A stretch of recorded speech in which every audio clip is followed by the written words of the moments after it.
SeaWorld Orlando just launched its newest ride, Expedition Odyssey. It's a flying motion simulator that takes you on an icy journey across the Arctic, and I was able to go ride it during technical rehearsals before it officially opens to the public.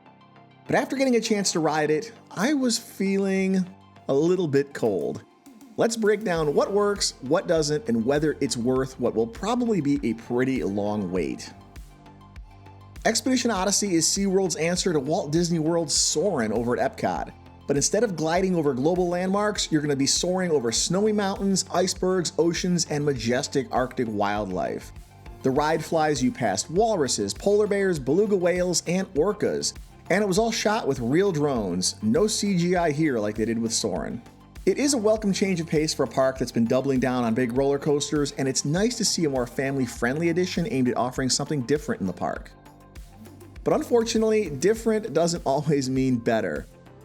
The queue experience is pretty bare bones. It's mostly just a dark room with some backlit photos on the walls, and there's not much storytelling or atmosphere to set the stage.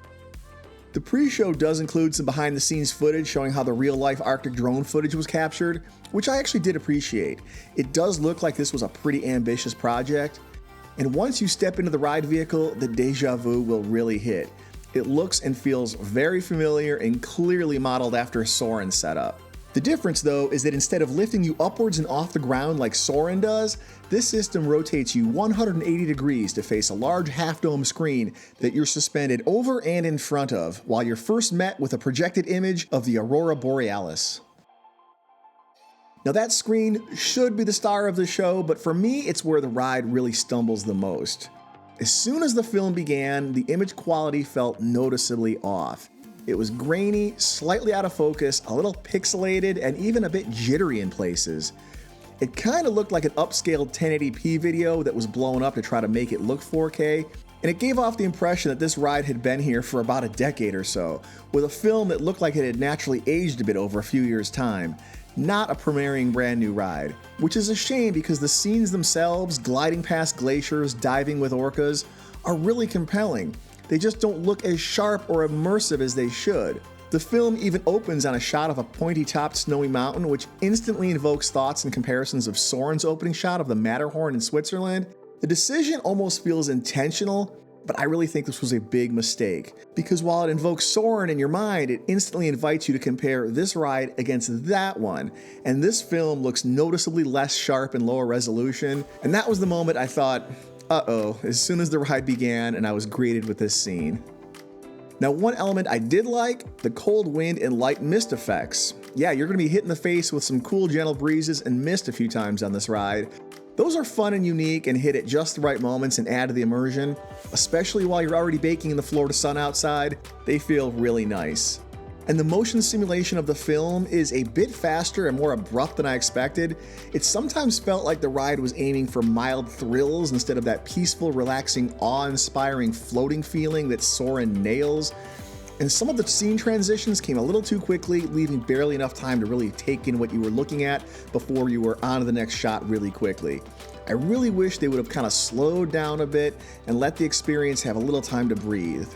Now, there are some high points. I had at least one moment that made me audibly say, whoa, in a good way. That was cool. And I love that everything was filmed practically with no animation, just real Arctic landscapes and animals. But it's a little frustrating that all that effort wasn't matched by the image quality on the screen that this kind of experience really deserves. And the low-hanging awning above the ride vehicle blocked a little bit of the view, which further took me out of it. Now, with all that said, at the end of the day, Expedition Odyssey is a decent addition to SeaWorld's lineup, especially for families or guests who don't like roller coasters, but it's still not going to be a marquee attraction. And if SeaWorld tries to have a big marketing push on this ride to position it that way, I think it's going to lead to some disappointment. Now, don't get me wrong, it's not a terrible ride, it's just a less good version of rides we've seen before. Compared to Soarin or Avatar Flight of Passage, it feels like a big step backward. But this is SeaWorld we're talking about. It's a B-tier park, and it doesn't have the budget and resources that A-tier parks like Universal or Disney have, so be happy with what you get, I guess. After the ride ends, you exit through the Wild Arctic exhibit, which is actually a great and really well-themed exhibit in the park.